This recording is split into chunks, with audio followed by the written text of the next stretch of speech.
In the email I sent out today, I was talking about this month we're looking at this concept called svadhyaya. Svadhyaya in Sanskrit is about self-study or studying the text, or just noticing, like reflecting.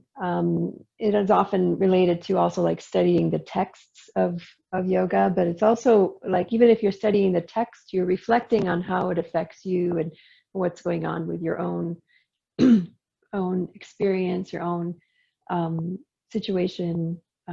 You're in the case of an asana practice, you're reflecting on what the sensations are in your body and what the mind is doing. So like last week, we played around with doing the poses 3 times in a row and kind of watching not only what the body does in those second and third times, but also what the mind does, right? So there's a lot of things that happen with just the way we think about things and how we approach things and how we come toward things, like today with the crazy colored air in the Bay Area.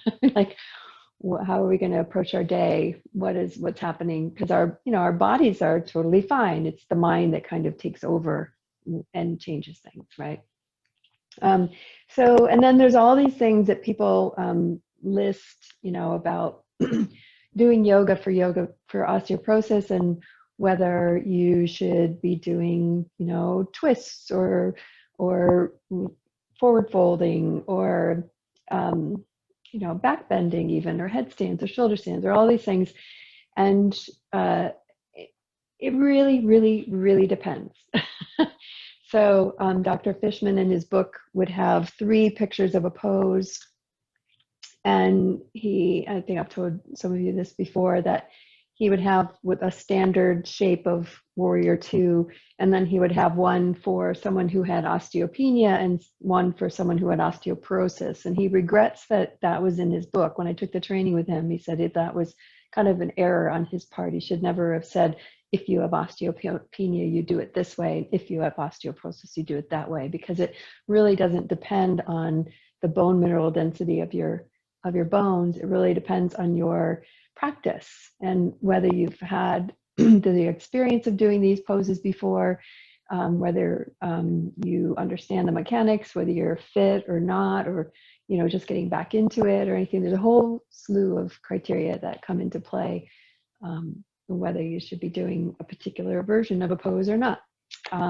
And having said that, even if you're like the long-term yogi and have a lot of strength and flexibility in your body and know the mechanics of the poses, if you have osteoporosis, there's just some considerations you might want to consider to take better care of the bones so that you keep them safe from certain things. So this week, we're going to talk about forward folds. So, taking a few minutes to talk about that, like, what is a forward fold? Sometimes it's called a forward bend too, which I think is kind of an interesting thing. So basically what a forward fold is we're folding the top part of our body over the bottom part of our body. And so you're decreasing the space between the front of the chest and the front of the legs. And that requires length through the back of the body, right?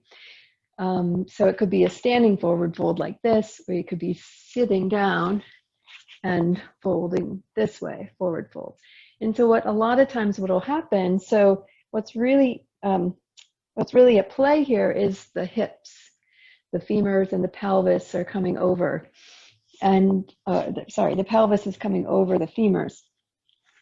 And so if you were up against a wall and you had your tailbone here and you folded forward, you'd start to feel your tailbone kind of coming up if there's enough length in hamstrings and lower back to make that back body long.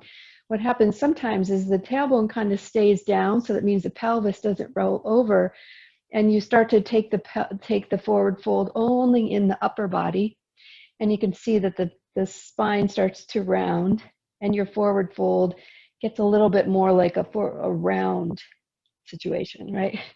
And you're not hinging and pivoting at the pelvis, you're rounding in the upper body. And that's really what they're getting at when they say don't do forward folds when you have yoga or when you have osteoporosis.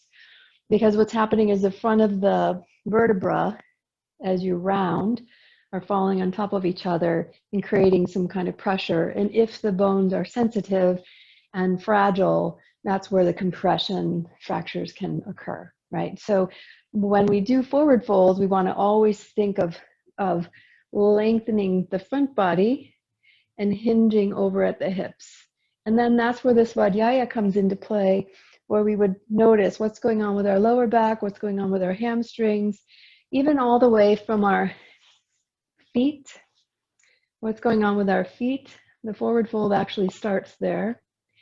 Can we feel, you may not even feel it, but just can we have space in the feet and along the calves and through the back of the legs?